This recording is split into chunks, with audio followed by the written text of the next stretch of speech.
has in store for the New Orleans Saints. And so joining us locked on the New Orleans Saints, here is Ross Jackson.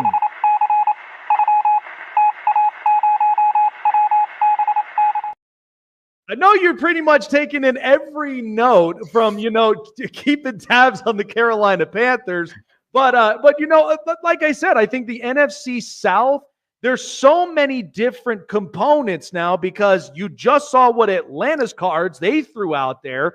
Tampa's out with the old, in with the young, and then Carolina, you just got to make Bryce Young work. And so at this point, looking at the state of the Saints, I mean, last year, this is how I broke it down. I thought the Saints were going to win this division. Why? Because Derek Carr, for years being with the Raiders, never had a top 15 defense. He comes into New Orleans, goes in with Dennis Allen.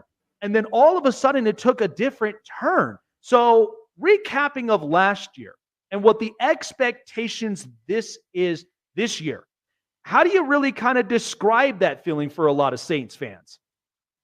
Yeah, I think as of right now, everyone's just waiting for improvement. I think that's the biggest thing. And of course, the Saints went out. They went and found a new offensive coordinator this offseason, bringing in Clint Kubiak, the former passing game specialist from the San Francisco 49ers. Head coach Dennis Allen has always been very kind of, complimentary of the Shanahan system, the Kubiak system, which is the same thing. Gary Kubiak and Kyle Shanahan building that system years and years ago with the Denver Broncos, following sort of that Bill Walsh, George Seifert kind of training line.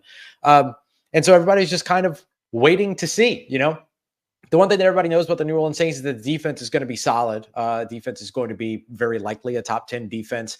They'd love to be a top 5, top 3 defense again. We'll see if they can get there, but I think top 10 is reasonable for them. The big question is, what's the offense going to look like? Is their offensive line going to be able to hold up to allow them to be able to maximize this new system? Those are going to be the biggest things. So I would say Saints fans right now, from what I've seen and those that I've talked to, a lot of it is really just kind of wait and see how everything goes. Yeah, and I mean, you still have at least really good pieces that I like. I mean, Chris Olave, Alvin Kamara, there are a couple of guys that I do like both offensively and defensively.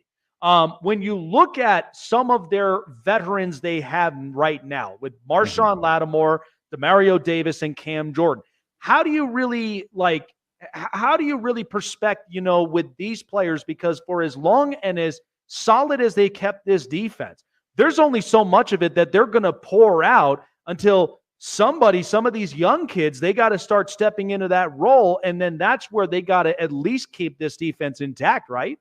Yeah, absolutely. And that's one of the things that you see across this New Orleans Saints defense. I think it's easy to fixate kind of on the guys that are already older, but it's harder to kind of take a look to see who's going to end up stepping into those roles if you're not covering the team, right? So seeing Cam Jordan, if Cam Jordan, has a lesser season this year, which I expect he's going to probably play a career low in snaps this year, that's okay because you got Carl Granderson and Chase Young that are kind of really kind of helping to bolster this New Orleans Saints defensive pass rush, at least from what we've seen so far in training camp when we were out there covering training camp in Irvine, California. Now, of course, back here in New Orleans. Marshawn Lattimore, is he going to be able to finish or play, the majority of a season where he's missed some considerable time over the course of the past couple of years? Well, if not, that's why you've got Paulson Adebo and Alontae Taylor, and then they just drafted Kool-Aid McKinstry out of Alabama in the second round, who right now is dealing with a knee injury, but should be ready to go week 1. And then same thing at the linebacker spot. What happens if Demario Davis regresses? I think that is the biggest hit that you might take as a New Orleans Saints defense, because Demario Davis is such an important part of the fabric of the success of this New Orleans Saints defense. But that's why you add a guy like Willie Gay this offseason and you give Pete Werner an extension. Same thing goes at safety as well with Tyrann Mathieu. So yeah, there's the older guys that are a year older and all those other things, but there's also all these younger guys that are now experienced, have a lot of opportunity to be able to step up in those roles should they be called upon, or at least handle the roles that they're in charge of now. So my criticism, and is being America's honesty mind, I always like to find the silver lining between both stories. And one of those stories is surrounding Dennis Allen. Now, I know that from a defensive perspective, he's had a lot of really good players get the best potential in them on the defensive side of the ball. But we've also have seen many coaches that usually their cards end up folding because they tend to pull the reins too much. The offense can't seem to get, move the chains, get the first downs, get the scores that they need to, and even trying to get those wins that they know they got to have if they want any kind of playoff, spot. So with Dennis Allen, there's a lot on the line here. And so how have you really looked at Dennis Allen with his fate as a head coach? Because I just see this, that if this thing fails with 35% of his winning, the Saints the Saints fans are going to want something new. And I think because of where the league is shifting, they're going to want something that's a little bit more pro offense. Is that kind of a safe criticism to say for Dennis Allen? Yeah, I would say so. And I think Dennis Allen would probably agree with that. He knows very well that he's got to win this season as well. I believe he still sits with either one of the lowest, if not the lowest, winning percentages amongst active NFL quarterbacks. Like it's not necessarily a criticism. That's just the truth, right? Like that's just what the numbers are. And I think Dennis Allen's very aware of that as well. And so he's just as invested in winning the season as the Saints fans are as well, because I don't know if it will be his job, but it very well could be if the team doesn't win. But look, they revamped almost their entire offensive coaching staff. They changed every position coach on the offense with the exception of tight ends coach Clancy Barone, who's a legendary coach in the NFL. So why would you change that over? And then they bring in Clint Kubiak, an offensive coordinator, Andrew Janocko at quarterback coach. They add these supremely talented developers like Keith Williams at wide receiver coach and Derek Foster at running backs coach and everything. And Dennis Allen effectively says, okay, here you go. Here's the reins of the offense. Like you take care of that because the offense was the big issue last year. It took them about 11 games plus a bye week 10 games plus a bye week to really finally actually start producing on the offensive side on a consistent basis and using things consistently like play action and motion.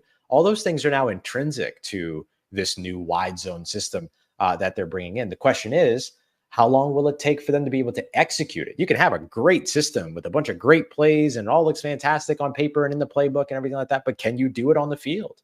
And that's something we just won't know until the New Orleans Saints hit the field, I guess, against Carolina, but really they're going to be put to the test the second and third weeks going up against the Dallas Cowboys and the Philadelphia Eagles. And they got the Atlanta Falcons after that and the Kansas City Chiefs right after that.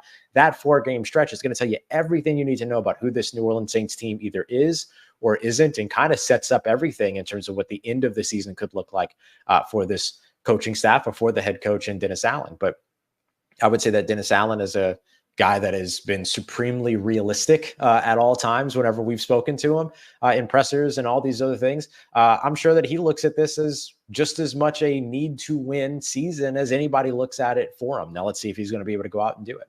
So 2 quick fire questions before letting you go from here is, so Spencer Rattler is an interesting pick to me because the fact that a lot of people have speculated, he's got a great arm. He's also somebody that can move out the pocket. I mean, I've seen him from his worst up in Oklahoma and then comes into South Carolina and it's revamped.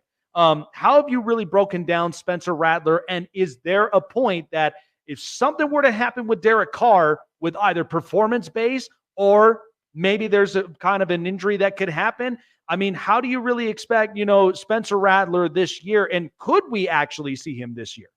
Yeah, I don't think that you will unless there's an injury. That's going to be the way that the New Orleans Saints are going to approach this. They're typically not going to turn the reins over to a rookie quarterback that was drafted in the 5th round if they're quarterback that they went to free agency and spent money on and, really wanted and all these other things is healthy on the roster. So unless there's an injury, and by the way, I think you saw that all of last season as well, because the Saints at any point early on in the year could have said, Derek Carr's performance isn't good enough. We should turn to Jameis Winston. And they never did that. And he's on the same contract now as he was then. So it seems unlikely that they would do that kind of a thing. But here's what I will say about Spencer Rattler that I don't think he gets enough credit for. It's his energy and it's his leadership. Like, guys rally around him. And I think that's an important thing. And so I'm excited to see what Spencer Rattler's future trajectory is going to look like. I don't think that we're really going to know Spencer Rattler until 2025, 2026. Right now, he's engaged in a backup quarterback battle with second-year quarterback out of Fresno State, Jake Haener, and Spencer Rattler's not winning right now. Neither is Jake Haener. Those guys are kind of neck and neck and everything. And so what does Spencer Rattler look like? He looks like a rookie quarterback adjusting to the NFL game. And that's exactly what he needs to look like right now. And they can get the rest of that stuff figured out as they continue to try to develop him moving forward. The Saints have never really been a place to develop rookie quarterbacks or young quarterbacks, but I think that that's changing now with this offensive coaching staff. Let's see what they're going to be able to do with all the tools that Spencer Rattler provides over the course of the next couple of years. Love it. Well said. I mean, like I said, I want a lot of these rookie quarterbacks to succeed. I mean, that's always been me because that's kind of the expectancy when you go into an organization trying to flip a switch. That's what you want. So finally, record prediction and kind of an outlook of the 2024 season for the New Orleans Saints, because we know a lot is on the line, and this is where the Saints really have to prove themselves this year. Yeah. I expect this team to be competitive, but I'm not going to be surprised if they don't get into double-digit wins. If they fall somewhere between 7 and 9 wins, that won't be supremely surprising to me. And in this division, 9 wins could potentially get you into the playoffs, so that might be all you need as well. But look, what I'll say is I haven't seen anything from the Saints that makes me believe that they should be worse than they were last year. But at the same time, like, I don't know that their roster really got better over the course of this offseason. I think that they focus more on the coaching staff than they focus on the roster, which is the reverse of what they did the year before, where they focus on the roster instead of the coaching staff. So it's kind of a two-part thing. I'm not saying anything about negligence. I just think they kind of did it in 2 parts as opposed to doing it all at once, kind of like Atlanta did this offseason, where they did a good job addressing all of it at one time. And so New Orleans, I think, is kind of in the second part of maybe 2, maybe 3 years of the process at the moment. And so I wouldn't say that they necessarily improve their roster, but I would say that the scheme has the opportunity to elevate the roster now, which last year's scheme with offensive coordinator Pete Carmichael absolutely did not have that opportunity. And so I think that that's going to be the thing that maybe tips them over into those double-digit wins. But, if I had to pick a record prediction for them right now, I'd say that they're somewhere in the 7 and 10, 8 and 9 range. And then if they're able to win a couple of those early games against, games that they shouldn't win, going up against Dallas, Philly, or Kansas City, then all of a sudden they're in a situation to where they could be a double-digit win team. But until I see those, I can't pick them as a winning team right now. Love it, man. Appreciate the insights. Ross, where can people find you to get locked in on the New Orleans Saints? Yeah, you can find the Locked On Saints podcast free and available wherever you get your podcasts and on YouTube as well. You can find the written work over at louisianasports.net. We're on the Saints beat writer, and you can all find it in the same place, all in one place right now on your favorite social media at Ross Jackson Nola, Nola. There you go. I mean, side note, my goal is I want to be there in New Orleans for the Super Bowl. I mean, that's why we're working as hard as we are, getting these interviews, getting these insights, and really taking, the show up out into NOLA. So I'm excited about it. Appreciate you, Ross. Thanks for taking the time to be on with us, and we shall see how the state of the Saints really pan out this year. Take care, my friend. Yeah, man. Appreciate you having me. Take care. Stay safe. Let me know when you're here in New Orleans. Let's get together. Let's do it, man. All right. So college football is so deep, and it is exciting because week 0 is amongst us. And thanks to